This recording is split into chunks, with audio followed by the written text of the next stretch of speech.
friends, putol ay dahil. Ayan, kita nyo. Ayan naman tayong gagawin sa aking Kymco Super 8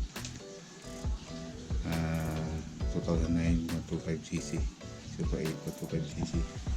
So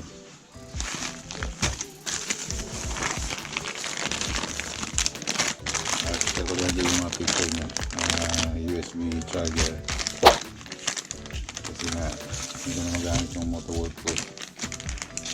At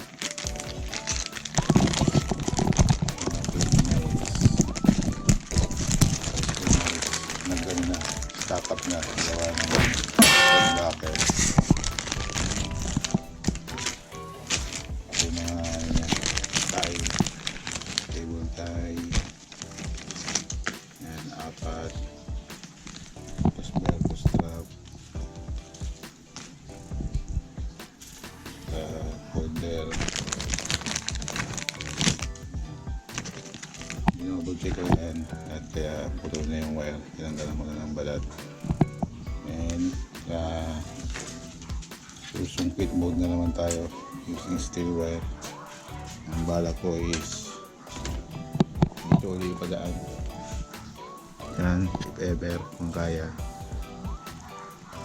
And papadaan ko dito uli yan, at balik ako na lang kayo pag na ano ko na, layout ko na yung wiring ng USB. Ito nga pala yun, yan, dalawa, 3 amp, pwede siyang pang 12 volts and 24 volts. Then ang output nya is 5 volts and max ano niya is 3 amp. Usually made in China. Yan. Yan. Balikan ko kayo mga kamoto friends.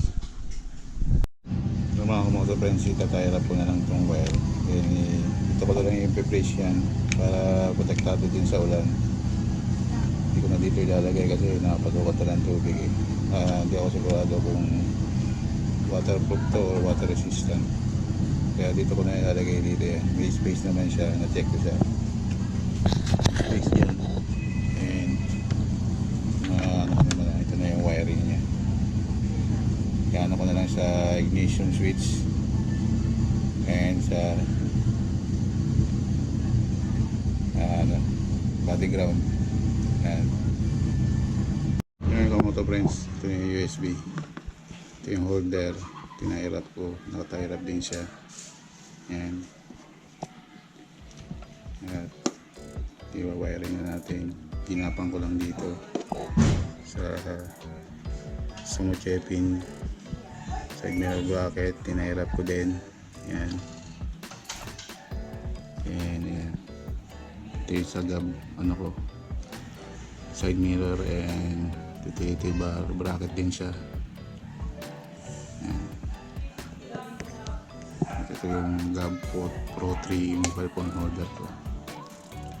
Yan. Yan. Ito yung parang hindi naman stress.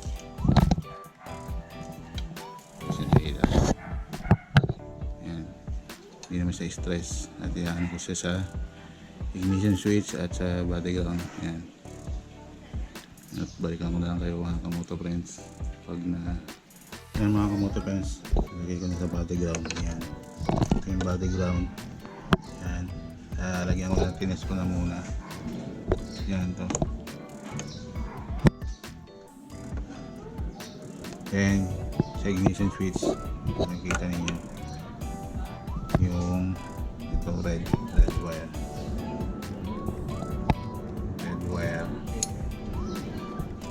Yan. Red wire sa ignition switch yan. Tinap ko lang dun sa trigger switch or trigger wire ng Helix mini driving light ko. Yan. At balikan ko na lang kayo mga kamoto friends pag okay na. Yan, ibabalik ko lang din yung cover ng yan, kung makikita ninyo, dalawin natin yan o. Yun, balikan ko lang kayo mga kamoto friends. Yan mga kamoto friends, ang ignition switch ito, i-trace nyo lang yung socket ito, then i-tap nyo lang siya dun sa black and blue wire ng ignition switch. Yan yung pagpatay, hindi siya gagana, and pag on yan gagana yung USB charger and yung mini driving light. Yan. Yan, then ito yung negative wire naman ng USB charger. Yan, nasa battery ground. At mga kamoto friends, disclaimer and reminder, do it at your own risk. Yan, ito yung positive wire ng USB charger. Tinap ko lang, ayusin ko lang din yan. At kung nakaabot kayo sa video na to, maraming salamat. Thank you very much for watching. Yan. At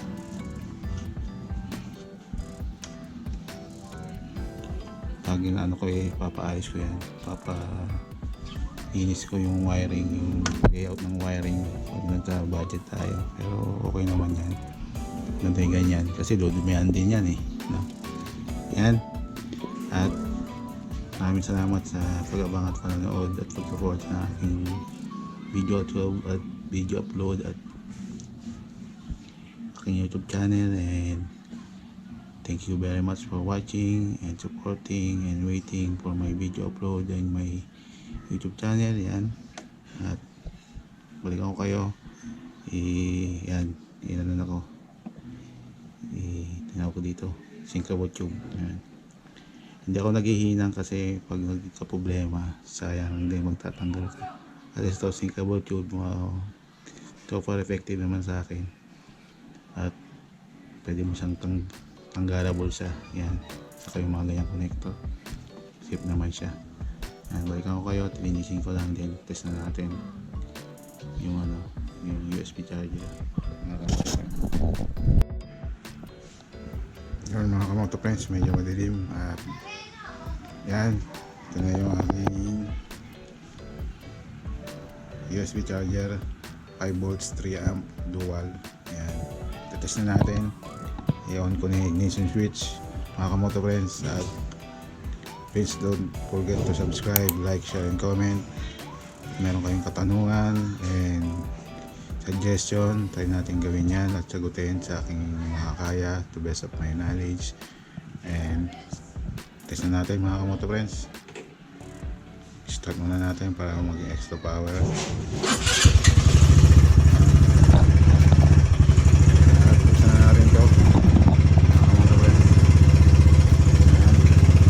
I-charge ko, contest natin kung demo purposes only. Yan.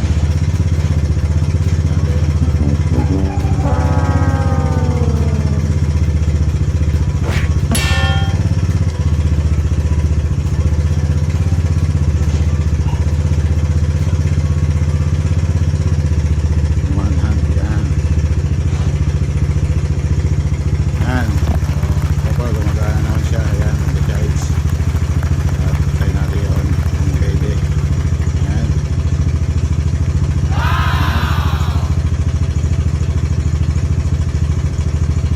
Charge naman siya mga kamoto friends. At yun, thanks for watching and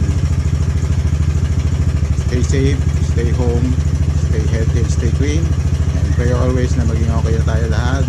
By next year makapag long ride na tayo at makapag rides na sa mga iba-ibang lugar natin, adventure ride, and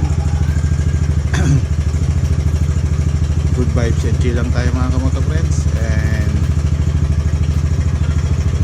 bawa ng mahabang pasensya at malawak na pangunawa sa pang-araw-araw ng biyahe ng ating buhay. Ito ang aking GOPRO 3 mobile phone or smartphone holder. Then ito ko na naman yung aking GOP.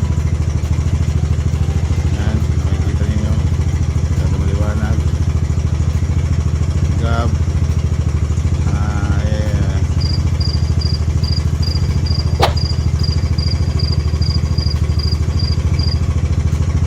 mirror and utility bar bracket. Yan. At